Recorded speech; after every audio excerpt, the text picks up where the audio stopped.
இந்த feeding dress customisation பார்க்கலாம். என்னென்ன டீட்டெயில்ஸ் ஆட் பண்ணியிருக்கேன்னு நான் சொல்கிறேன். இந்த மாதிரி எப்படி இன்விசிபிளாக நம்ம இன்சைடும் ஃபினிஷிங் நீட்டாக பண்ணுறதுன்னு உங்களுக்கு தெரிஞ்சுக்கணுன்னா இந்த வீடியோ ஃபுல்லாக பாருங்கள். கம்ப்ளீட்டாக நான் எக்ஸ்பிளைன் பண்ணியிருக்கேன். உங்களுக்கு வந்து ரொம்பவே யூஸ்ஃபுல்லாக இருக்கும். அது மாதிரி பாட்டம் ஹெம்மை வந்து என்ன மெட்டீரியலுக்கு என்ன மாதிரி நம்ம ஃபினிஷ் பண்ணணும் அப்படின்றது இந்த வீடியோவில் வந்து நீங்கள் தெரிஞ்சுக்கலாம். இந்த ட்ரெஸ் கஸ்டமைஸ் பண்ண கஸ்டமர் எனக்கு இந்த மெட்டீரியல் தான் சோர்ஸ் பண்ணி கொடுத்துருந்தாங்க. மெட்டீரியல் ஃபுல்லாகவே இந்த மாதிரி கிளிட்டரியாக இருந்துச்சு. Main fabric 5 metre, cotton lining 1.5 metre, crepe lining 2.5 metre எடுத்திருந்தேன். இது இல்லாமல் சேம் கலருக்கு இன்விசிபிள் கியர் இருக்க மாதிரி ஜிப்பு வந்து நான் பர்ச்சேஸ் பண்ணிட்டேன். இப்போ லைனிங் வந்து மார்க் பண்ணிக்கலாம். ஃபோல்ட் பண்ண சைட்லேருந்து நான் வந்து 15.5 இன்ச் வந்து நான் வச்சுருக்கேன். இது வந்து தையலோட சேர்த்து பாட்டமில் 1/2 இன்ச் தையலுக்கு போகும், மேலே 1/2 இன்ச் தையலுக்கு போகும். நமக்கு ரெடி அளவு எவ்வளோ வரும்னா 14.5 இன்ச் வரும்.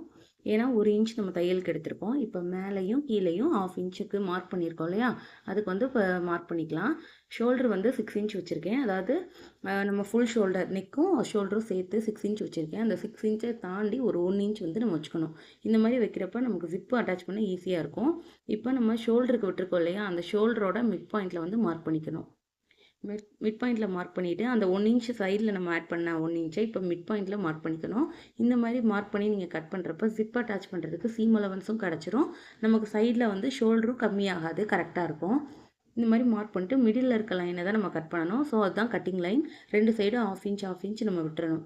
எதுக்கு நான் காட்டன் லைனிங் 1.5 மீட்டர் எடுத்திருக்கேன்னா, இதுக்கு வந்து நம்ம 2 லைன் காட்டன் லைனிங் வந்து செஸ்ட் போர்ஷனுக்கு போட்டு ஃப்ரண்ட்டுக்கு மட்டும் போட போகிறோம். அது மாதிரி 1/2 இன்ச் ஸ்லோப் கொடுத்து நான் மார்க் பண்ணியிருக்கேன். இந்த மாதிரி ஸ்லோப் வந்து ஷோல்டர் வந்து சரிவாக இருக்கவங்களுக்கு மட்டும்தான் கொடுக்கணும். ஸ்ட்ரெயிட் ஷோல்டர் இருக்கவங்களுக்கு கொடுக்க வேணாம். அப்போ ஃபிட்டிங் வந்து ரொம்ப கரெக்டாக இருக்கும். அதே மாதிரி 6.25 இன்ச் வந்து நான் ஆம்கோல் கொடுத்துக்கிறேன். ஏன்னா கொஞ்சம் லூஸ் ஃபிட்டிங் கேட்டிருந்தாங்க. நம்ம ஷோல்டர் அளவுக்கு கரெக்டாக ஆம்கோல் வச்சா நமக்கு வந்து கரெக்ட் ஃபிட்டிங் இருக்கும். 1/4 இன்ச் லூஸ் வச்சா நமக்கு லூஸ் ஃபிட்டிங் கிடைக்கும். ஸோ நான் லூஸ் ஃபிட்டிங்காக 1/4 இன்ச் எக்ஸ்ட்ரா வச்சுருக்கேன். இப்போ ஆம்கோல் மார்க் பண்ணிட்டு செஸ்ட் அளவு எப்படி மார்க் பண்ணால் நம்ம மிடில் விட்டுருக்கோம் இல்லையா, அந்த 1 இன்ச்சை வந்து விட்டுட்டு தான் நம்ம செஸ்ட்டோட அளவை வந்து மார்க் பண்ணணும். இப்போ செஸ்ட் ரவுண்டு வந்து 34. அதை வந்து 4ஆல் டிவைட் பண்ணுறப்ப நமக்கு 8.5 கிடைக்கும். அதோட 1/4 இன்ச் ஈஸ் அலவன்ஸ் வந்து ஆட் பண்ணிக்கணும். இந்த 1/4 இன்ச் எதுக்கு ஆட் பண்ணுறோன்னா, அப்போ தான் நமக்கு லூஸ் ஃபிட்டிங் இருக்கும், வியர் பண்ண கம்ஃபர்டபுளாக இருக்கும். இப்போ ஆம்கோல் ரவுண்ட் மார்க் பண்ணிக்கலாம். ஆம்கோல் லைனில் மிட் பாயிண்டில் மார்க் பண்ணிக்கணும். அந்த மார்க்கிங் வந்து நம்ம செஸ்ட் லைனோட மீட் ஆகுற மாதிரி மட்டும் வச்சு நம்ம ஜாயின் பண்ணால் போதும். ஆம்கோல் கர்வ் வந்து ரெடி ஆயிரும். இப்போ ஆம்கோல் கர்வில் நம்மளோட ஸ்லீவ் விட்டு கரெக்டாக இருக்கான்னு செக் பண்ணலாம். 7.5 வேணும், கரெக்டாக இருந்துச்சு. ஸோ இப்போ நம்ம ஃப்ரண்ட்டுக்கு வந்து மார்க் பண்ணலாம். சேம் மிட் பாயிண்டில் உள்ளே தள்ளி 1/2 இன்ச் மார்க் பண்ணி இதே மாதிரி ஒரு ஸ்ட்ரெயிட் லைன் வந்து போட்டுக்கணும். இப்போ இந்த ஸ்ட்ரெயிட் லைன் வந்து நம்ம ஆம்கோல் ரவுண்டு அந்த கீழே கர்வ் ஆகுதுல, அதில் வந்து செஸ்ட் லைனோட மீட் ஆகுற மாதிரி நம்ம ட்ரா பண்ணால் ஃப்ரண்ட்டோட ஆம்கோல் ரெடி ஆயிரும். வெயிஸ்ட் வந்து எனக்கு 29 வந்துச்சு. ஸோ அதை வந்து 4ஆல் டிவைட் பண்ணுறப்ப 7.25 ப்ளஸ் ஒரு 1/4 இன்ச் வந்து ஈஸ் அலவன்ஸ் ஆட் பண்ணணும். அது இல்லாமல் 1.5 இன்ச் சீம் அலவன்ஸ், 1 இன்ச் டாட்டுக்கு மார்க் பண்ணி இப்போ நான் மார்க் பண்ணுற மாதிரி செஸ்ட் லைனோட அந்த வெயிஸ்ட் லைனில் ஜாயின் பண்ணிக்கணும். இந்த வெயிஸ்ட் லைன் ஜாயின் பண்ணுறதுக்கும் நம்ம சேம் ப்ரொசீஜர் தான். அந்த 1 இன்ச்சை விட்டுட்டு தான் மார்க் பண்ணணும். அதுக்கப்புறம் ஷேப் கொடுக்கணும். பாட்டம்லேருந்து லைனிங்கோட அந்த கரெக்டாக டாட்டுக்கு முன்னாடி தையல் விட்டுருக்கோம்ல, அங்கே வந்து நம்ம இந்த 1 இன்ச்சை வந்து மார்க் பண்ணிக்கணும். இந்த மாதிரி மார்க் பண்ணுறப்ப நமக்கு வெயிஸ்ட்டுக்கிட்ட அன்இவனாக ஏற்றி இறக்கி இல்லாமல் ஃபினிஷிங் வியர் பண்ணுறப்ப நீட்டாக இருக்கும். இப்போ இதை வந்து கட் பண்ணி எடுத்துக்கலாம். நாச்சஸ் வந்து நம்ம கீழே இருக்கக்கூடிய அந்த ஜாயினிங் விட்டுருக்க இடத்துல ஒரு நாச், அதுக்கப்புறம் சீம் அலவன்ஸ்க்கு ஒரு நாச், நெக்கு ஷோல்டர் ஜாயிண்ட் ஆகிற இடத்துல நாச். அதுக்கப்புறம் இப்போ பேக் பார்ட் வந்து மார்க் பண்ணணும். இதை ஃப்ரண்ட்டை வந்து கட் பண்ணிடக்கூடாது. கரெக்டாக நம்ம 1 இன்ச் வந்து நம்ம ஜிப் அட்டாச் பண்ணுறதுக்கு விட்டுருக்கோம் இல்லையா, அந்த ஜிப் அட்டாச் பண்ணுற பார்ட்டை இந்த மாதிரி பின் பண்ணிக்கணும். இந்த மாதிரி நம்ம பின் பண்ணிவிட்டு நம்ம மார்க் பண்ணும்போது நமக்கு 2 தடவை மார்க்கிங் வந்து பண்ண தேவையில்லை. இந்த ட்ரேஸ் எடுத்து நம்ம பேக் பார்ட் வந்து மார்க் பண்ணிக்கலாம். 1 இன்ச் நம்ம ஃப்ரண்ட்டு மார்க் பண்ணுறப்ப டாட்டுக்காக மார்க் பண்ணியிருக்கோம். ஸோ இந்த மாதிரி அந்த 1 இன்ச்சை மட்டும் ஃபோல்ட் பண்ணி பின் பண்ணி செக்யூர் பண்ணிக்கணும். ஷோல்டர் வந்து கரெக்டாக 3/4 இருக்குது. இந்த மாதிரி செக் பண்ணிட்டு தான் நம்ம வந்து பேக் பார்ட் வந்து மார்க் பண்ணணும். இந்த ஷோல்டர் செக் பண்ணணும். அது மாதிரி செஸ்ட் போர்ஷன் கரெக்டாக இருக்கா, அதுக்கப்புறம் வெயிஸ்ட் போர்ஷனில் கரெக்டாக நமக்கு 7.25 இருக்கா அப்படின்றத செக் பண்ணிக்கணும். எனக்கு செஸ்ட் போர்ஷன் கரெக்டாக இருந்துச்சு. அதே மாதிரி வெயிஸ்ட் போர்ஷனும் எனக்கு கரெக்டாக இருந்துச்சு. இப்போ ட்ரேஸ் எடுத்துக்கலாம். ட்ரேஸ் எடுத்துகிட்டு பின்ஸ் எல்லாம் ரிமூவ் பண்ணிக்கலாம். 2 லைனிங் வந்து நம்ம ஃப்ரண்ட் போர்ஷனுக்கு வைக்க போகிறோம்னு சொன்னேன்ல, அதனால 2 பார்ட்டை அப்படியே வச்சுட்டு டாட்டை வந்து கட் பண்ணிடலாம். ஏன்னா டாட் வேணான்னு தான் சொல்லியிருந்தாங்க. டாட்டை கட் பண்ணிவிட்டு இப்போ அந்த ஜாயினிங் பண்ணுற இடத்துல ஒரு நாச் பண்ணிக்கலாம். ஃப்ரண்ட்டோட ஆம்கோலையும் கட் பண்ணி எடுத்துக்கலாம். ஏன்னா நம்ம பேக் பார்ட் வந்து ட்ரேஸ் பண்ணி எடுத்துட்டோம். பேக்கில் வந்து நான் கிரேப் லைனிங் வச்சுருக்கேன். ஃப்ரண்ட்டுக்கு வந்து காட்டன் லைனிங் வந்து யூஸ் பண்ணியிருக்கேன். இப்போ சென்டர் போர்ஷனை ஓப்பன் பண்ணிக்கலாம். நான் சொன்ன மாதிரி அந்த மிட்ல இருக்க லைனில் தான் நம்ம கட்டிங் பண்ணணும். 2 சைடும் ½ இன்ச் இருக்கணும். கட் பண்ணதுக்கப்புறம் இந்த மாதிரி நமக்கு வந்து 2 பார்ட் கிடைக்கும் பிரின்சஸ் கட்டில் மாதிரி. இப்போ ஃப்ரண்ட் அண்ட் பேக் ரெண்டுமே நம்ம கட் பண்ணி எடுத்தாச்சு. ஸ்லீவ் வந்து நம்ம கட் பண்ணி எடுத்துக்கலாம். ஏன்னா ஸ்லீவுக்கு வந்து லைனிங் இல்லை, 3/4 ஸ்லீவ் கேட்டிருந்தாங்க. ஸ்லீவோட லென்த் வந்து 16 இன்ச், தையலோட சேர்த்து கேப் ஹைட் 3 இன்ச் வச்சுருக்கேன். டைட் ஃபிட் வேணும்னா அதுக்கேற்ற மாதிரி நம்ம கேப் ஹைட் வைக்கணும். லூஸ் ஃபிட் வேணும்னா அதுக்கேற்ற மாதிரி வைக்கணும். ஸ்லீவோட வித் வந்து 7.5. அது மாதிரி நம்ம கீழே பாட்டம் டைட் வந்து 4.5 வந்துச்சு. அதில் வந்து 1/4 இன்ச் நான் வந்து ஆட் பண்ணிக்கிட்டேன். ஆட் பண்ணி தான் 4.5 வந்துச்சு. பேலன்ஸ் இருக்கக்கூடிய ஃபேப்ரிக்கை இந்த மாதிரி ஃபோல்ட் பண்ணிக்கணும். 5 மீட்டர் ஃபேப்ரிக்ன்றனால நமக்கு ஃபுல் சர்க்கிளுக்கு கரெக்டாக இருந்துச்சு. வேஸ்ட் ரவுண்ட் வந்து 27, அதை 6.28ஆல் டிவைட் பண்ணுறப்ப 4.1 கிடைக்கும். அந்த 4.1ஓட ஒரு 1/4 இன்ச் வந்து நம்ம ஆட் பண்ணிக்கணும். 1/4 இன்ச்லேருந்து ½ இன்ச் ஆட் பண்ணிக்கணும் வெயிஸ்ட்டுக்கு. அதுக்கப்புறம் வெயிஸ்ட்டோட ஸ்கர்ட் போர்ஷனோட லென்த் வந்து 39 இன்ச். இது வந்து தையலுக்கும் சேர்த்து தான் நம்ம வந்து விட்டுருக்கோம். கீழே வந்து ஒரு ½ இன்ச் வந்து பீக்கோ பண்ணுறதுக்கும், மேலே வந்து நம்ம வேஸ்ட் ஜாயின் பண்ணுறதுக்கு ½ இன்ச்சு போகும். சேர்த்து தான் நான் 39 இன்ச் வந்து நான் எடுத்திருந்தேன். இப்போ வந்து கட் பண்ணி எடுத்துக்கலாம். கட் பண்ணுறப்ப நமக்கு எப்பயுமே ரவுண்ட் சர்க்கிள் நம்ம போடுறோன்னா நமக்கு அன்ஈவனாக கண்டிப்பாக கீழே வரும். அந்த ரவுண்ட் சர்க்கிள் அன்ஈவனாக இருக்கிறத எப்படி ஃபினிஷ் பண்ணுறதுன்னு இந்த வீடியோவில் பார்க்கலாம். இப்போ லைனிங்கையும் மெயின் ஃபேப்ரிக்கையும் கட் பண்ணிக்கலாம். பாட்டம் ஸ்கர்ட் போர்ஷன் கட் பண்ணதுக்கப்புறம் இந்த மாதிரி தான் நமக்கு இருக்கும். இப்போ பாட்டமில் இருக்க அன்ஈவனாக கட் பண்ணுறதுக்கு இந்த மாதிரி டபுள் சைட் டேப்பில் நம்ம ஸ்கர்ட் போர்ஷனை இந்த மாதிரி ஸ்டிக் பண்ணிகிட்டே வரணும். இந்த மாதிரி ஸ்டிக் பண்ணிவிட்டு கார்னர் வரை ஸ்டிக் பண்ணிக்கணும். கரெக்டாக ஸ்டிக் பண்ணி முடிச்சுட்டு இன்னொரு பார்ட் இருக்குல்ல, 2 போர்ஷன் இருக்கும். அந்த இன்னொன்று கரெக்டாக ஒரு பாயிண்ட் மட்டும் விட்டு இதே மாதிரி இன்னொருக்கு ஸ்டிக் பண்ணிக்கணும். இந்த மாதிரி 2 ஸ்கர்ட் போர்ஷனையுமே நம்ம டேப்பில் ஸ்டிக் பண்ணதுக்கப்புறம் கீழே வந்து நமக்கு அன்ஈவனாக கண்டிப்பாக தெரியும். அந்த அன்ஈவனாக தெரியறத எப்படி நம்ம கட் பண்ணுறதுன்னு பார்க்கலாம். இப்போ இந்த மாதிரி கீழே வந்து நம்ம கட் பண்ணுறப்ப ஈவனாக இருந்துச்சு, வச்சு பார்க்கும்போது அன்ஈவனாக இருக்கிறத ஒரு லாங் ஸ்கேல் வச்சு இதே மாதிரி ஹோல்ட் பண்ணிவிட்டு நம்ம கீழே இருக்க எக்ஸ்ட்ராஸை ஃபுல்லாக இது மாதிரி கட் பண்ணி எடுத்துடலாம். இது வந்து ஒரு மெத்தட். இந்த மெத்தட் யூஸ் பண்ணியும் நம்ம வந்து கட் பண்ணுறப்ப பாட்டம் வந்து ஈவனாக இந்த மாதிரி ஸ்ட்ரெயிட் லைனாக நமக்கு கிடைக்கும். இதில் வந்து நம்ம பீக்கோ பண்ணாலும் ஹெம்மிங் ஃபுட்டர் யூஸ் பண்ணி ஃபினிஷ் பண்ணாலும் பர்ஃபெக்டாக இருக்கும். இப்போ லைனிங்கையும் மெயின் ஃபேப்ரிக்கையும் அட்டாச் பண்ணிக்கலாம். நான் நெக்கு வந்து யூ நெக் தான் கேட்டிருந்தாங்க. ஃப்ரண்ட் அண்ட் பேக் ரெண்டுமே யூ நெக் கேட்டிருந்தாங்க. ஃப்ரண்ட்டில் கொஞ்சம் டீப்பாகவும் பேக்கில் வந்து க்ளோஸ் நெக்காகவும். ஸோ நான் கேன்வாஸில் கட் பண்ணி லைனிங்கில் வந்து அயன் பண்ணி எடுத்துக்கிட்டேன். இப்போ அதை ரைட் சைடு வச்சு நம்ம இதே மாதிரி ஸ்டிச் பண்ணிக்கணும். கேன்வாஸ் வச்சுருக்கிறது நம்மளை ஃபேஸ் பண்ணியிருக்கணும். அந்த மாதிரி வச்சு ஸ்டிச் பண்ணுறப்ப நமக்கு கேன்வாஸ் வந்து அடித்து திருப்புறப்ப உள்ளே போயிடும். அப்போ வெளியே பார்க்கவும் ஃபினிஷிங் நீட்டாக இருக்கும். இப்போ கிராஸ் சர்க்கட் கொடுத்து நம்ம நெக்கை வந்து டேன் பண்ணிக்கலாம். இந்த மாதிரி டேன் பண்ணுறப்ப நெக்கோட ஃபினிஷிங் வந்து பார்க்க பர்ஃபெக்டாக இருக்கும். இதில் வந்து ஒரு ஸ்டிச்லேயே நம்ம வந்து நெக்கை ஃபினிஷ் பண்ணிக்கலாம். ஏன்னா கேன்வாஸ் வந்து உள்ளே போயிடும். ஸோ இது மாதிரி ஒரு தையல் போட்டு பேக் பார்ட்டை வந்து ஃபினிஷ் பண்ணிக்கலாம். ஃபினிஷ் பண்ணிவிட்டு இதுக்கப்புறம் வந்து நம்ம இதை சுற்றி எட்ஜ் தையல் வந்து போட்டு லைனிங்கையும் மெயின் ஃபேப்ரிக்கையும் அட்டாச் பண்ணிவிட்டு எக்ஸ்ட்ரா பீஸை வந்து கட் பண்ணி எடுத்துடலாம். இந்த மாதிரி கட் பண்ணி எடுக்கிறப்ப நமக்கு வந்து பேக் பார்ட் ரெடி ஆயிரும். இதுக்கப்புறம் டாட் மட்டும் பிடிக்கணும். டாட் பிடிக்கிறது நான் காட்டுறேன். இது வந்து டாட் பிடிக்கிறதுக்கு முன்னாடி இந்த மாதிரி இருக்கும். டாட் பிடிச்சதுக்கப்புறம் இந்த மாதிரி டாட் ஷேப் வந்து பர்ஃபெக்டாக இருக்கும். பேக் பார்ட் வந்து நம்ம ரெடி பண்ணியாச்சு. இதுக்கப்புறம் ஃப்ரண்ட் பார்ட் எப்படி அட்டாச் பண்ணுறதுன்னு காட்டுறேன். இப்போ நம்ம எடுத்து வச்சிருக்க ஃபேப்ரிக்கில் லைனிங் மெயின் ஃபேப்ரிக் இந்த மாதிரி பீஸ் வந்து செப்பரேட்டாக நம்ம எடுத்து வச்சுக்கணும். இதில் வந்து main fabric plus 2 cotton lining வந்து இருக்கும். அதில் ஒரு பீஸ் காட்டன் லைனிங்கையும் நம்ம மெயின் ஃபேப்ரிக்கையும் இந்த மாதிரி, அதாவது ரைட் சைடு வச்சு அடித்து திருப்பக்கூடாது. லைனிங் வந்து மேலே இருக்கணும், மெயின் ஃபேப்ரிக்கோட ரைட் சைடு கீழே இருக்கணும். அந்த மாதிரி வச்சு நான் ஸ்டிச் பண்ணுற மாதிரி ஸ்டிச் பண்ணிக்கோங்க. இப்போ வந்து நம்ம மெயின் ஃபேப்ரிக்கையும் லைனிங்கும் பேசிக்காக அட்டாச் பண்ணுறோம். ஏன்னா இது வந்து ஜார்ஜெட் மெட்டீரியல் மாதிரி சாஃப்டான ஃபேப்ரிக். அதனால நான் 2 காட்டன் லைனிங் வந்து யூஸ் பண்ணுறேன். இதுவே ஸ்டிஃபான மெட்டீரியல்னால் ஒரு காட்டன் லைனிங் நம்ம யூஸ் பண்ணி ஜிப் அட்டாச் பண்ணாலே போதும். இது கொஞ்சம் ஸ்டிஃப்னஸ் இருக்கணுன்றதுக்காக நான் இந்த மாதிரி 2 லைனிங் வந்து நான் யூஸ் பண்ணுறேன். இப்போ எட்ஜை வந்து ஃபினிஷ் பண்ணிக்கலாம். இந்த மாதிரி ஃபினிஷ் பண்ணிவிட்டு சைட்ஸ் எல்லாம் கட் பண்ணி எடுத்துட்டா இந்த மாதிரி ஃப்ரண்ட் பார்ட்டோட சென்டர் போர்ஷன் வந்து ரெடி ஆயிரும். இதே மாதிரி நம்ம சைட்ஸில் இருக்கக்கூடிய போர்ஷனையும் கட் பண்ணி இதே மாதிரி ஸ்டிச் பண்ணிக்கணும். நாச்சஸ் வந்து நெக் சைடு வரக்கூடியதுக்கு நெக் ஓப்பன் ஷோல்டர்கிட்ட இந்த நாச்சஸ் வந்து கண்டிப்பாக போட்டுறணும். இந்த ஃபேப்ரிக்கில் அந்த குட்டி குட்டி ஸ்டோன்ஸ் இருக்கிறதுனால கொஞ்சம் ஸ்ட்ரிங்க் ஆகிக்கிட்டே இருந்துச்சு. அதை வந்து நம்ம அயன் பண்ணுறப்ப சரி பண்ணிடலாம். இப்போ சைட்ஸில் இருக்கக்கூடிய போர்ஷனையும் அதே மாதிரி ஸ்டிச் பண்ணிக்கணும். இதில் வந்து பார்த்தீங்கன்னா தெரியும் 2 லைனிங் இருக்கும். ஒரு லைனிங்கை எடுத்துகிட்டு இன்னொரு லைனிங்கை நம்ம இதே மாதிரி மேலே வச்சு ஸ்டிச் பண்ணிக்கணும். டாப் ஸ்டிச் மாதிரி போட்டு நம்ம லைனிங்கில் அட்டாச் பண்ணுறோம் இல்லையா மெயின் ஃபேப்ரிக், இது வந்து நம்ம மெயின் ஃபேப்ரிக்காக கன்சிடர் பண்ணிக்கணும். ஏன்னா இது வந்து நம்ம ஸ்டிஃப்னஸ்க்காக தான் இந்த லைனிங் வந்து அட்டாச் பண்ணுறோம். லேஸான ஃபேப்ரிக்கில் வந்து இந்த மாதிரி அட்டாச் பண்ணால் தான் நமக்கு ஸ்டிச் பண்ணும்போது கம்ஃபர்டபுளாக இருக்கும். ஸோ இந்த மாதிரி அட்டாச் பண்ணி எடுத்துக்கலாம். இப்போ நான் 2 போர்ஷனுமே செப்பரேட்டாக கட் பண்ணி ஸ்டிச் பண்ணி எடுத்துட்டேன். இப்போ இதில் ஜிப் எப்படி அட்டாச் பண்ணுறதுன்னு பார்க்கலாம். கியர் இது வந்து இன்விசிபிள் ஜிப். கியர் இருக்கிறது வந்து நமக்கு தெரியாது. சின்னதாக மட்டும் தான் தெரியும். இந்த ஜிப்பை வந்து லாஸ்ட் வரையும் நம்ம வந்து இழுத்துறக்கூடாது.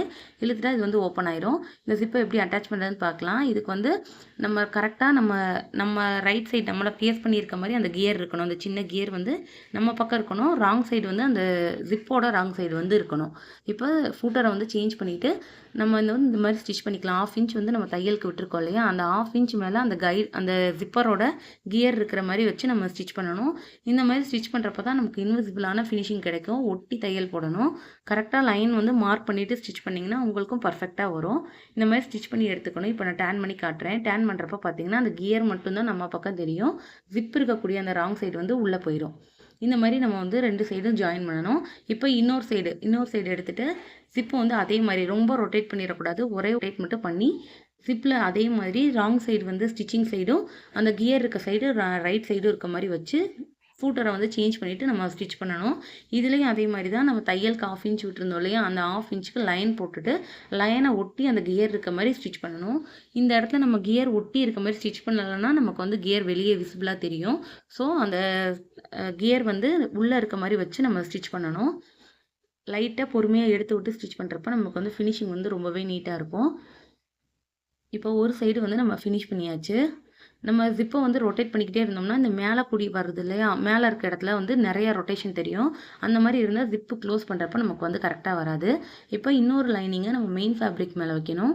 இந்த மெயின் ஃபேப்ரிக் எப்படி இருக்குதுன்னு பார்த்தீங்கன்னா தெரியும். ஜிப்பு அட்டாச் பண்ணது அப்படியே தெரியும் நமக்கு. இப்போ அது மேலே இன்னொரு லைனிங்கை வச்சு நம்ம ஸ்டிச் பண்ண போகிறோம். இந்த மாதிரி ஸ்டிச் பண்ணுறப்ப ஜிப்பு வந்து அந்த ரா எட்ஜ் ரெண்டுமே உள்ளே போயிடும். இப்போ அந்த கியர் வந்து நமக்கு வந்து டச் பண்ணுறப்ப ஃபீல் ஆகும். அந்த கியரை ஒட்டியே இந்த லைனிங்கையும் நம்ம வந்து அட்டாச் பண்ணிக்கணும். இந்த மாதிரி தான் நம்ம வந்து 3 பீஸ்க்குமே நம்ம ஸ்டிச் பண்ண போகிறோம். இந்த மாதிரி ஸ்டிச் பண்ணுறப்ப தான் நமக்கு வந்து ஜிப்பு வந்து உள்ளே போயிடும். இப்போ நான் ஓப்பன் பண்ணி காட்டுறப்ப தெரியும். இந்த லைனிங்கை உள்ளே டேன் பண்ணுறப்ப ஜிப்போட ராங் சைடும் உள்ளே போயிடும். நமக்கு கட் பண்ண பிசுரும் உள்ளே போயிடும். ஜிப்பு மட்டும் வெளியே இருக்கும் நீட்டாக. இந்த மாதிரி நீட்டாக வெளியே வந்துடும். இது மேலே வந்து நம்ம படிமான தையல் போட்டு நம்ம ஃபினிஷ் பண்ணிக்கலாம். நல்லா எடுத்து ப்ரெஸ் பண்ணிக்கணும். இப்போ சென்டர் போர்ஷனையும் அதே மாதிரி ஸ்டிச் பண்ணணும். இப்போ சைடு வந்து எப்படி ஸ்டிச் பண்ணணும்னு நான் காட்டிட்டேன். மிடில் போர்ஷனில் இருக்கக்கூடியது வந்து நம்ம 2 சைடு அட்டாச் பண்ணி திருப்ப போகிறோம். மிடில் சைடில் இருக்கக்கூடியதுக்கும் அதே மாதிரி தான் 1/2 இன்ச் வந்து லைனிங்கில் விட்டு நம்ம ஆல்ரெடி ஸ்டிச் பண்ணியிருக்கிறதுக்கு மேலேயே ரைட் சைடு வச்சு இதே மாதிரி ஸ்டிச் பண்ணணும். எட்ஜ் வரையே ஸ்டிச் பண்ணிக்கணும். ஏன்னா இதோட கியர் இருக்கக்கூடிய ஜிப்பு வந்து நான் வாங்கினது 15.5 இன்ச்சு. ஸோ எனக்கு வந்து லாங் வந்து கரெக்டாக இருந்துச்சு. 2 சைடு இதே மாதிரி எடுத்து விட்டு நம்ம ஸ்டிச் பண்ணிக்கணும். அதாவது கார்னர் சைடு வந்து ஒரு சைடு தான் நம்ம அட்டாச் பண்ணுவோம். இது வந்து 2 சைடு அட்டாச் பண்ணுறதுனால எப்படின்றத இது ஃபுல்லாக பார்த்தீங்கன்னா உங்களுக்கு கரெக்டாக அண்டர்ஸ்டாண்ட் ஆகும். நல்லா கொஞ்சம் ஸ்டிஃபாக எடுத்து விட்டு நம்ம ஸ்டிச் பண்ணணும். கியரை ஒட்டியே தையல் போடணும். 2 லைனிங்கையுமே கியர் ஒட்டி தையல் போட்டால் தான் நமக்கு வந்து டேன் பண்ணுறப்ப கியர் மட்டும் வெளியே தெரியும். இது மாதிரி ஜிப்பை மேலே எடுத்து விட்டுட்டு நம்ம ஸ்டிச் பண்ணிக்கலாம். மேலே ஒரு லாக் ஸ்டிச் போட்டு நம்ம ஃபினிஷ் பண்ணிக்கணும். இப்போ இதை டேன் பண்ணுறப்ப பார்த்தீங்கன்னா தெரியும். இப்போ நான் ஓப்பன் பண்ணி காட்டுறேன். சென்டரை வந்து ஓப்பன் பண்ணுறப்ப 2 பக்கம் இருக்கக்கூடிய அந்த கியருமே வெளியே வந்துடும். லைனிங் சைடு உள்ளே போயிடும். இப்போ நம்ம டேன் பண்ணியாச்சு. டேன் பண்ணிட்டு நல்லா ஒரு ப்ரெஸ் பண்ணி அயன் பண்ணிக்கோங்க. அயன் பண்ணிட்டிங்கன்னா இந்த மாதிரி இன்விசிபிளாக 2 சைடும் நம்ம ஸ்டிச் பண்ணிடலாம். இதுக்கப்புறம் நான் ஓப்பன் பண்ணி காட்டுறேன் ஜிப்பு எப்படி க்ளோஸ் ஆகுதுன்னு. ஃபினிஷ் பண்ணதுக்கப்புறம் இந்த மாதிரி கியர் வந்து நமக்கு வெளியே தெரியாத மாதிரி இருக்கும். இப்போ பாட்டமில் வந்து நம்ம ஒரு தையல் போட்டுக்கணும். இல்லைன்னா நம்ம ஜிப்பை ஓப்பன் பண்ணுறப்ப நமக்கு வந்து ஜிப்பு கீழே வந்துடும். அது மாதிரி ஜிப் அட்டாச் பண்ணுறப்ப ஜிப்பர் கியர் வந்து மேலே இருக்க மாதிரி வச்சு அட்டாச் பண்ணுங்கள். அப்போனா நமக்கு க்ளோஸ் பண்ணுறப்ப கீழே ஜிப்பு வந்துடும். ஜிப் எப்பயுமே கீழே இருக்க மாதிரி தான் நம்ம ஸ்டிச் பண்ணணும். இப்போ நான் ஓப்பன் பண்ணி காட்டுறேன். இது வந்து ஸ்டிச் பண்ணதுக்கப்புறம் அயன் பண்ணுறதுக்கு எடுத்துட்டு அயன் பண்ணுறப்ப இந்த ஸ்ட்ரிங்கெல்லாம் நமக்கு வந்து சேஞ்ச் ஆயிரும். ஃபினிஷ் பண்ணுறப்ப இந்த மாதிரி தான் இருக்கும். கீழே 2 பக்கமுமே நம்ம பாட்டமில் இந்த மாதிரி ஜாயின் பண்ணிடணும். அப்போ தான் ஜிப்பு வந்து செக்யூர்டாக இருக்கும். தையல் போட்டு இப்போ தான் நம்ம கீழே இருக்கக்கூடிய அந்த கியரோட லைனை வந்து கட் பண்ணணும். இந்த மாதிரி கட் பண்ணிவிட்டு நம்ம கார்னர் ஃபுல்லாக 2வது அட்டாச் பண்ணியிருக்க லைனிங்கை வந்து மெயின் ஃபேப்ரிக்கோட அட்டாச் பண்ணி எடுத்துக்கலாம்.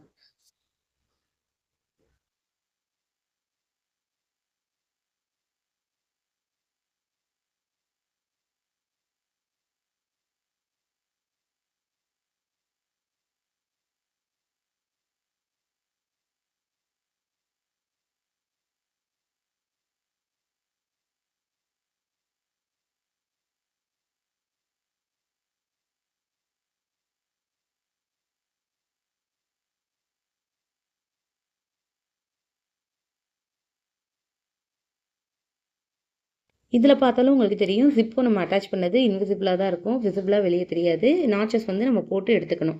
இந்த மாதிரி ஃபினிஷ் பண்ணுறப்ப யோக்கோட ஃபினிஷிங் வந்து பர்ஃபெக்டாக இருக்கும். இப்போ உள் சைடு பார்த்திங்கனாலும் ஃபினிஷிங் வந்து நீட்டாக இருக்கும். ஜிப்பு ஓப்பன் பண்ணவுமே நம்ம கம்ஃபர்டபுளாக இருக்கும். இந்த மாதிரி ஸ்டிச் பண்ணுறப்ப ஃபீடிங் பண்ணுற மதருக்கு வந்து உள்ளே வந்து நமக்கு கம்ஃபர்டபுளாக இருக்கும், இல்லைனா அந்த கியர் வந்து தடுக்கிக்கிட்டே கொஞ்சம் டிஸ்டர்ப் பண்ணும். ஸோ இந்த மாதிரி இன்விசிபிளாக ஸ்டிச் பண்ணிக்கலாம். இதுக்கப்புறம் நெக் டிசைன் வந்து நான் கேன்வாஸில் ரெடி பண்ணியிருந்தேன். அந்த நெக் டிசைனை நம்ம மிடில் நம்ம நாச் பண்ணியிருந்தோம் இல்லையா, அந்த நாச்சும் நம்ம நெக் டிசைனோட நாச்சும் மீட் ஆகிற மாதிரி வச்சு ஸ்டிச் பண்ணிவிட்டு அர்க்காத் கூடு மாதிரி அடித்து உள்ளே திருப்பிக்கலாம்.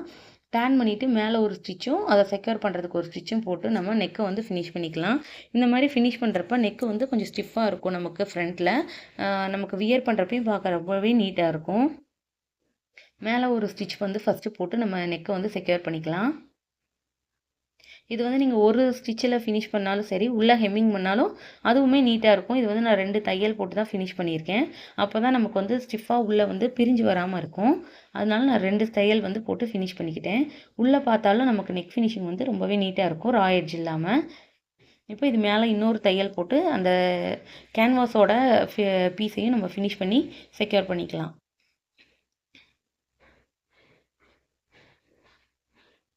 இந்த மாதிரி செஸ்ட் போர்ஷனை நம்ம ஃபினிஷ் பண்ணி எடுத்தாச்சு. இதுக்கப்புறம் நம்ம ஃப்ரண்ட் அண்ட் பேக் எப்படி இருக்குன்னு நான் காட்டுறேன். ஃப்ரண்ட் சைடு பார்த்தாலும் நமக்கு நீட்டாக இருக்கும், ஸ்டிஃபாகவும் இருக்கும். பேக் சைடு பார்த்தாலும் ஃபினிஷிங் வந்து ஸ்லிப் அட்டாச் பண்ணது ரொம்பவே இன்விசிபிளாக இருக்கும். இப்போ செஸ்ட் போர்ஷன் ஃபினிஷ் பண்ணியாச்சு. இப்போ செஸ்ட்டு ஃப்ரண்ட் அண்ட் பேக் ரெண்டையுமே அட்டாச் பண்ணிக்கலாம். ரைட் சைடு ஒன்றா இருக்க மாதிரி வச்சு ஷோல்டரில் வந்து கரெக்டாக 1/2 இன்ச் வந்து தையல் போடணும். 2 சைடும் ஒன்றா இருக்க மாதிரி ஈவனாக வச்சுட்டு ஷோல்டர் வந்து ஜாயின் பண்ணிக்கலாம். நம்ம இந்த இடத்துல ஷோல்டர் வந்து மிஸ்டேக் பண்ணியிருந்தா நமக்கு ஜாயினிங் அப்போ தான் தெரியும். ஸோ ஷோல்டர் வந்து நம்ம மெஷர் பண்ணிட்டு தான் ஸ்டிச் பண்ண ஆரம்பிக்கணும். இப்போ ஷோல்டர் வந்து ஜாயின் பண்ணிக்கலாம். இது வந்து 2 தையல் போட்டு நம்ம செக்யூர் பண்ணணும். அதுக்கப்புறம் தான் ஓவர்லாக் பண்ணி ஃபினிஷ் பண்ணணும்.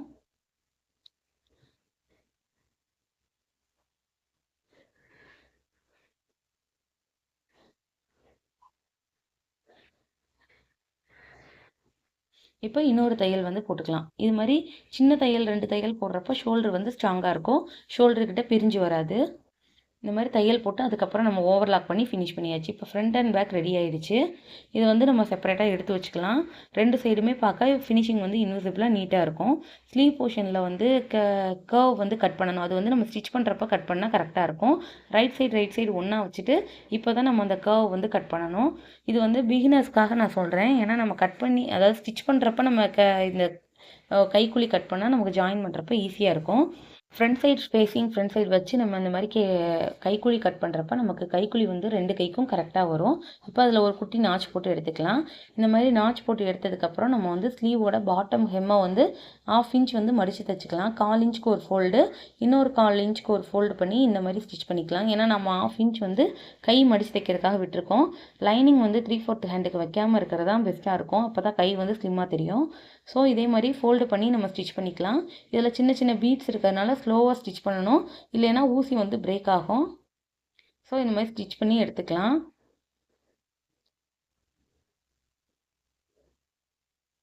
ரெண்டு ஸ்லீவுக்குமே சேம் 1/4 இன்ச் மடித்து தைச்சிக்கலாம். இந்த மாதிரி மடித்து தைச்சிட்டு நம்ம ஸ்லீவோட லென்த் வந்து கரெக்டாக இருக்கான்னு செக் பண்ணிட்டு தான் நம்ம ஸ்லீவை வந்து அட்டாச் பண்ணணும். இல்லைன்னா நமக்கு வந்து ஒரு சின்ன பாயிண்ட்ஸ் மாறினாலும் நமக்கு ஸ்லீவோட லென்த் வந்து அட்ஜஸ்ட்மெண்ட் ஆயிரும். ஸோ ஸ்லீவோட லென்த்தில் வந்து நம்ம மெஷர் பண்ணி பார்த்துட்டு தான் நம்ம ஸ்டிச் பண்ணணும்.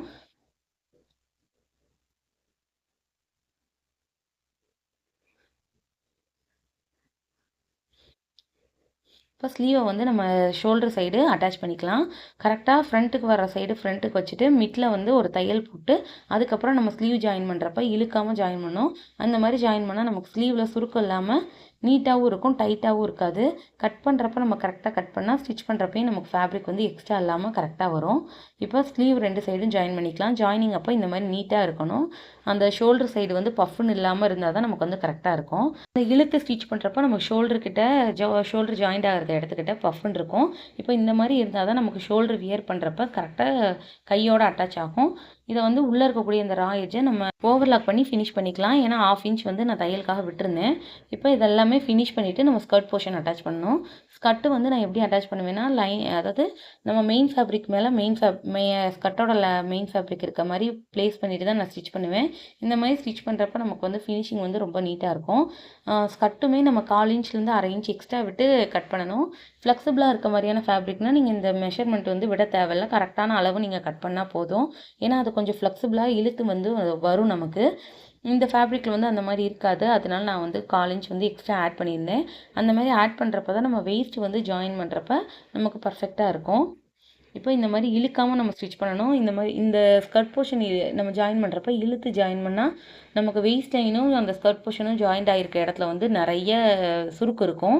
அந்த சுருக்கு அவாய்ட் பண்ணணும்னா நம்ம இழுக்காமல் அப்படி ஃப்ளோவாக விட்டு தான் ஸ்டிச் பண்ணணும். இதுக்கப்புறம் நம்ம லைனிங் வந்து ப்ளீட் மாடல் தான் நான் வந்து வச்சுருந்தேன். ஏன்னா ப்ளீட்டிங்க்கு தான் எனக்கு கரெக்டாக இருந்துச்சு.